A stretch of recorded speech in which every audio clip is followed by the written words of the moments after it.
Selamat pagi, siang, sore, malam, Bapak Ibu dosen sekalian. Saya Luna Kirana dengan NIM 1522026 dan hari ini saya akan mempresentasikan proyek saya yang berjudul Enabling Environment for Equality in Caregiving. Proyek ini merupakan bagian dari studio perancangan arsitektur 5 di alur sosial ekonomi budaya dengan konteks urban regeneration di Kota Bandung. Fokus saya adalah bagaimana arsitektur menjadi sistem pendukung kesejahteraan keluarga urban, terutama dalam menciptakan kesetaraan peran pengasuhan di tengah ritme kota yang cepat. Tapak saya berada di kawasan Antapani, Bandung Timur, di mana area hunian kelas menengah dengan kepadatan tinggi dan mobilitas harian keluar kawasan.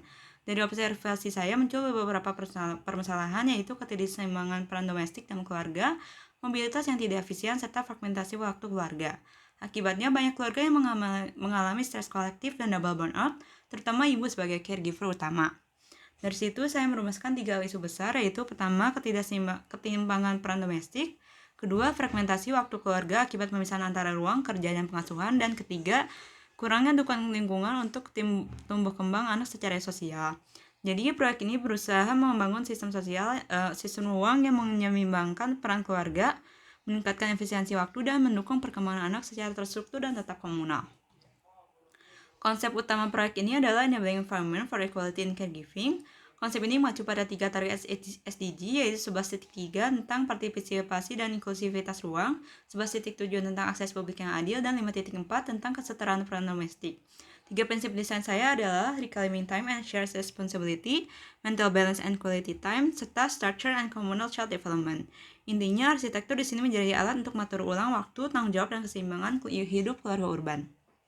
Dari prinsip itu, saya mulai menurunkan ke dalam 3 program, yaitu yang pertama apartemen, hunian fleksibel bagi keluarga produktif kelas menengah. Yang kedua neighborhood hub, pusat sosial dan ekonomi yang mendukung pengasuhan anak. Dan ketiga transit hub yang menjadi titik temu moda transportasi seperti angkot, ojol, dan bus sekolah. Ketiganya saling terhubung dalam radius kurang dari 50 meter untuk menjaga efisiensi mobilitas harian. Secara teori, proyek ini berangkat dari 3 pemikiran utama. Yang pertama, Dolores Hayden dengan feminist arsitektur yang menekankan pentingnya mengubah tugas domestik dari tanggung jawab individu menjadi layanan komunal di skala lingkungan. Kedua, Sofia Sarah lewat sintaks yang membantu saya memahami bagaimana hubungan spasial bisa membentuk pengalaman ruang yang hierarkis dan bermakna. Dan ketiga, Jane Jacobs dengan The Economy of Diversity yang menekankan pentingnya keberagaman fungsi dan interaksi sosial sebagai sumber ketahanan komunitas.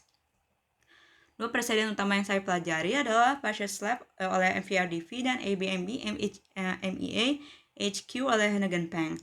Keduanya menampilkan cara integrasi fungsi kerja, sosial, dan ruang hijau dalam satu sistem yang masa yang cair.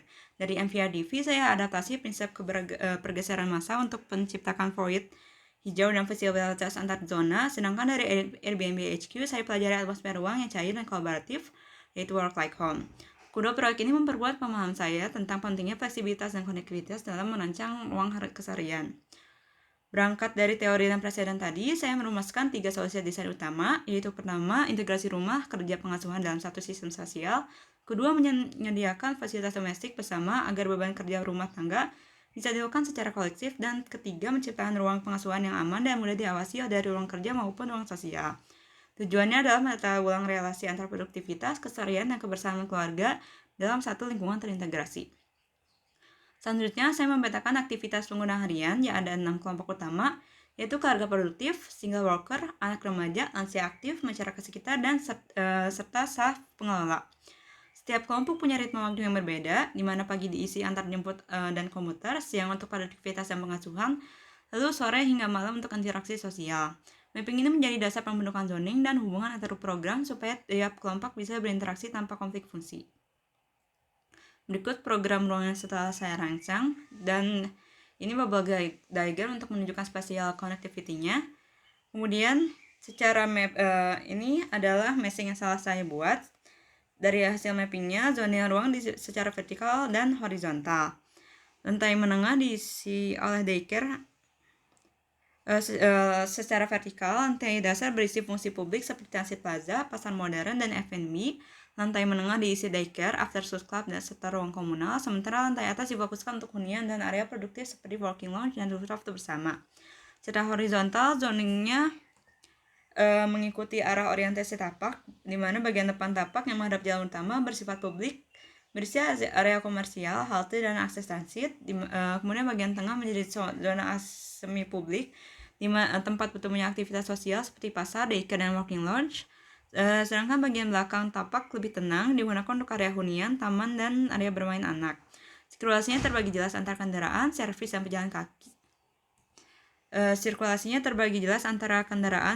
Pejalan kaki dengan koneksi visual yang dijaga melalui skybridge dan koridor terbuka. Tujuannya adalah menciptakan lingkungan yang mudah diakses, tapi mudah gradien privasi yang jelas dari publik ke private. Bangunan ini disusun dari 5 lapisan utama sistem servis di basement. Ada 2 core vertikal sebagai jalur utama evakuasi dan sirkulasi pengguna di tiap tower. Kemudian basement menampung fasilitas seperti HVAC, water tank, TPS 3R, di mana podium menggunakan HVAC, sedangkan towernya menggunakan AC split. Dengan sistem ini, area publik di atas tetap aktif, hijau, dan bebas gangguan utilitas. Prinsipnya adalah efisiensi struktural, keterbacaan fungsi, dan kenyamanan penggunaan sehari-hari. Secara atmosfer, proyek ini berupaya menciptakan ruang yang hangat, inklusif, dan produktif, di mana bekerja, beristirahat, dan mengasuh bisa terjadi dalam satu sistem ruang yang mendukung. Melalui enabling environment for equality in caregiving, saya menunjukkan bahwa arsitektur bisa menjadi alat sosial yang menata ulang kesadaran urban agar lebih adil, efisien, dan manusiawi. Karena bagi saya, kesetaraan bisa dimulai dari ruang. Terima kasih.